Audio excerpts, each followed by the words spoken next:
We believe that dream symbols are merely the expression of our own suppressed fears and desires, and we feel safe in disregarding them. But if this be true, how do we explain a dream such as the dream experienced by the Reverend Charles Morgan? It was the Reverend Morgan's custom each Sunday afternoon to post conspicuously in the Rosedale Church of Winnipeg, Canada, the hymns which were to be sung at the evening service. But on this particular Sunday afternoon in the spring of 1912, the church organist came to him to register a complaint. But always the same ones, Reverend. Can't the congregation ever sing a new hymn? Nothing the matter with the old ones, is there, Martha? No, sir. Nothing's the matter with them. Only it'd be kind of nice to try a different one for a change. But I feel no need to experiment with a new hymn as long as these serve the purpose so well. But that, of course, was before the Reverend Morgan had had his dream. The dream came when he had lain down, as he usually did, for a short nap between dinner and the evening service. The moment he closed his eyes, he was asleep. And almost immediately, he saw himself walking down the aisle of his church between rows of empty pews. And on one pew lay a book, a hymnal, and its pages were opened. He bent down to read what was written there. And he could hear his own voice forming the words, Hymn number 42. And then suddenly, he was driving a car along an open country road.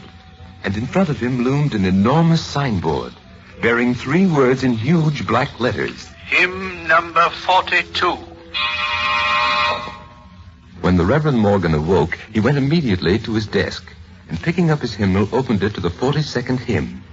It was an unfamiliar one. It had never been sung in his church before.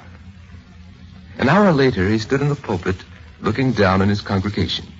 And until that instant, he had fully intended to ignore the dream. But now, suddenly, the compulsion became too strong for him, and with something akin to amazement, he heard himself saying, I have been asked to introduce new hymns from time to time into our evening service. I think it is a wise suggestion.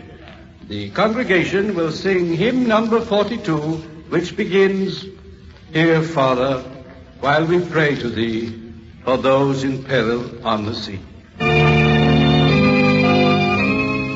As the organist began playing the introductory chords to the new hymn, neither she, nor the Reverend Morgan, nor the men and women of the Rosedale Church suspected that at that very moment, out on the endless expanses of the gray, churning Atlantic Ocean, a wireless operator sat in his cabin pounding out a frantic message.